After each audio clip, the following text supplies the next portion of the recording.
Hey everyone, Coops here from the whole Box and Dice. We've just got back from the Game Cave in Nowra, the good games there. Huge shout out to all of the awesome people that were running that event. First regionals here in Sydney, New South Wales in Australia. Managed to get myself some 10k winner master fighter pumps, so that was pretty cool.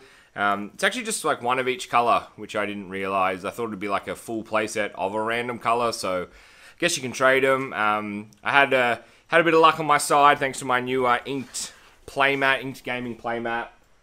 So that was pretty cool. So thank you again to Zach, my man, for hooking us up with that one. That was really cool to be able to put out in front on the table. Had an awesome time.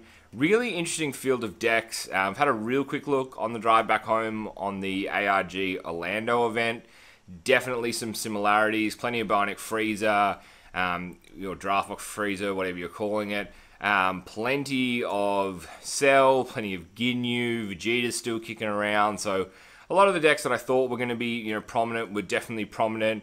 I think the top 8 here was Cell, Frieza, GInyu, and Androids. I'm pretty sure was the list. I think they were the top 8 deck list. So some very interesting lists. I managed to go undefeated in Swiss, which was awesome, and ended up losing in the top 4, which sucked. Ended up losing to Tri-Colour GInyu. It was a very interesting match. I think there was like one point where we had no threats in either of our hands, and it was just cards to stop threats from coming that weren't coming. So it was a bit of an odd matchup, but it's alright. It's just the world we live in, I guess. So what did the deck look like? We want to jump into it and then just kind of talk you through, obviously, some of the cards and how they worked, and just the one change that I definitely would have liked to make to the deck. So this one is the Bionic Leader Frieza, same as the Broly video we've recently just put up. So Bionic Strike Mecha Frieza on the front. When you activate an extra card, you can reduce its cost by 1 by taking a life, and on the back you can reduce that cost by 2, standard for Awakening, and draw a card. Start off with the 1 cost spells and cards. Got 4 copies of Whis' Coercion. We definitely want the blue in the deck. The fact that it brings an energy back online is huge, especially if you go into your life to access this resource. The fact that you can like bring up a yellow or bring up a green, depending on what you need to cast next, is huge. Running a playset of Bad Ring Laser, we want to be able to get in for that lethal damage strike, and having the Bad Rings is a great way to do it. Plus the fact that we can access these extra counter cards from our life means that Bad Ring is a huge addition to the deck. 3 copies of Crusher Ball. I wouldn't mind finding a slot for a 4th one, but it was very, very tight. Crusher Ball is just great against so many cards that either are, attack dependent or even just threats you want to be able to take out before you've had to deal with them. 3 copies of GInyu Force Guldo. Probably overestimated maybe the value in this card. I kind of kept this in because I thought there'd be a little bit more value from it. I was a bit surprised, to be honest, that I didn't get more value out of this card, but obviously, it was just one event. 4 copies of Sensu Bean. This is just a great card. The fact that you can cast it for free and bring some of your negates and counters online afterwards is just awesome. 1 copy of Full Power Energy. I just wanted to run a 5th leader or all card negate, because we are running a couple of Mafubas that obviously can't hit leader cards. Playset of Cold Bloodlust. This card's just nuts. It's a great reason to run the Frieza leader, and a free Bloodlust is very clutch sometimes.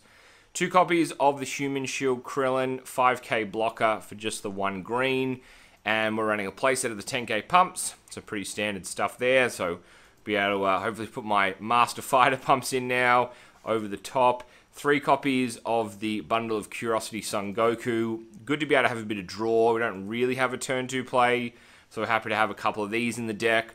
Running 2 copies of Mafuba as well. Obviously the ability to take something out for that extra turn and negate the attack effectively is huge value.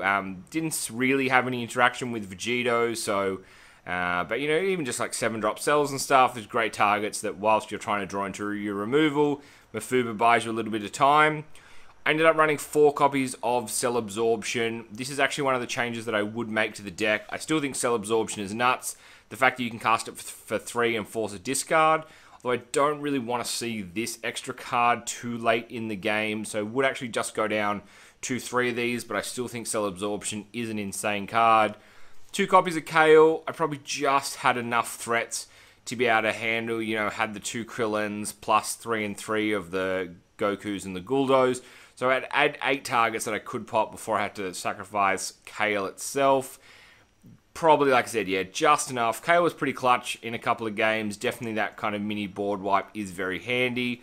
I ran a playset of the promo Gohans. These were absolute MVPs. Determined Super Saiyan Son Gohan. Huge card. Ran a playset of the Super Saiyan Gotenks as well. Still, in my opinion, one of the best cards in the game. A huge play on 5.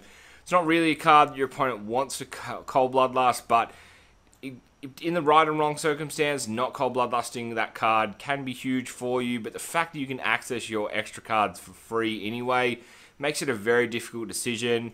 And I only ran 2 copies of the 6-drop Goku, the Awakening Rage Son Goku. I'd love to take this up to 3. Having that triple striker, I definitely relied on that to close out a couple of games for me once Krillin was in the drop area, and I think having a 3rd one would just help the consistency of the deck all round. So, as I mentioned, during Swiss, I was was good enough to go undefeated, which was obviously nice. Ended up seeding 2nd overall. My first match was against Cell. That was a very interesting one, but I was actually able to see 2 early Cell Absorption. So, even though I have just said probably take 1 copy out, I still think it's a card that you want to hold on to if you see it in your opening hand, especially in a deck that plays an objection. Because if they play an objection, you go to 3 cards in hand, you take a life on 3, be able to play Cell Absorption. They go down to 1 card in hand. It puts them in a really tricky situation. So that was a very tough match for my opponent to come back from, but she played it really, really well. My next matchup was... this was one of the, I guess, more odd matches of the day. I played a Vegeta match, which I wasn't really 100% sure how the deck would go against. Obviously, a lot of the yellow cards are for interacting with battle cards. And so Vegeta, I was kind of just like feeling my way through the match, was able to kind of just get some value over the top late, which was enough to swing it.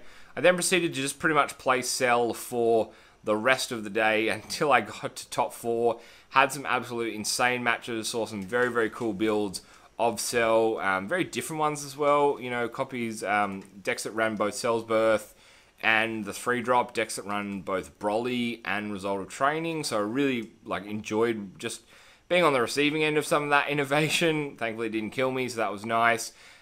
Getting into the top 8 cut, I played a Cell deck again, just for something different. I versed a young kid down there. He was like 10 or 12 years old, and he was way better than most of the non-10 or 12-year-old kids that I've played against in Dragon Ball Super. So, huge shout-out to Cooper. It's weird, like Coops and Cooper, that was an odd interaction.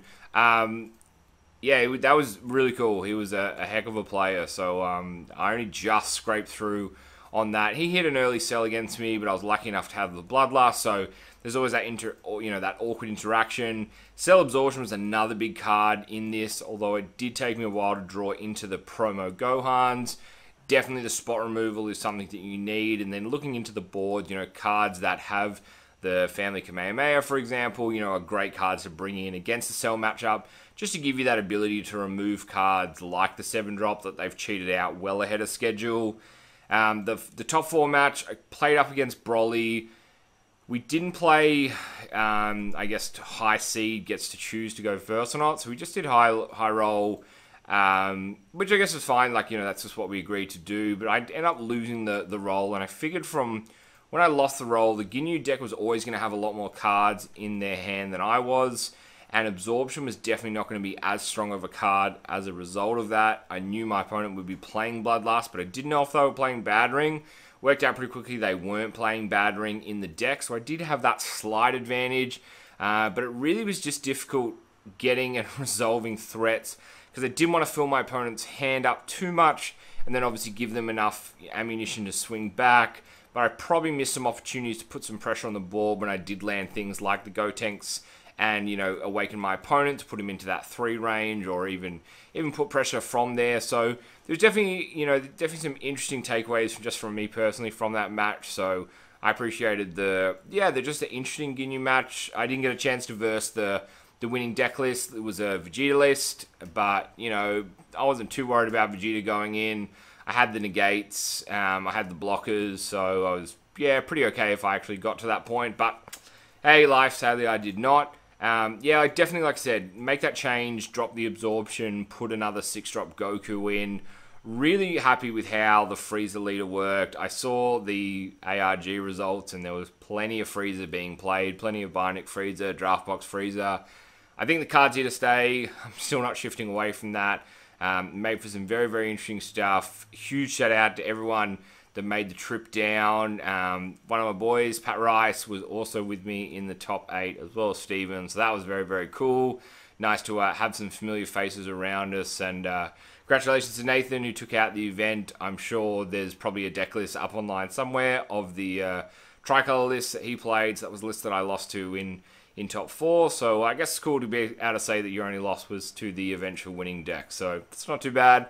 But yeah, pretty excited to be able to have a play around with the deck. We've got 2 more regionals that I'll be able to head to over the next 4 weeks here in Oz. So I'll be heading out to those events and be able to do a bit of a recap, tell you if we've updated the deck. There's definitely some stuff I'm keen to try, and we'll see how it all goes. So thanks for watching this one. Huge shout out to everyone again who came out today and made it awesome. Can't wait to be able to see how the rest of the tournament circuit shapes up for the rest of 2017 and into the beginning of 2018. All the usual YouTube stuff, guys and girls. Hit the thumbs up button if you enjoyed this one. Let us know what you think about the deck in the comments. Check out the Patreon if you want to support the channel. My name is Coops. This is the Whole Box and Dice. Thank you so much for watching. Peace.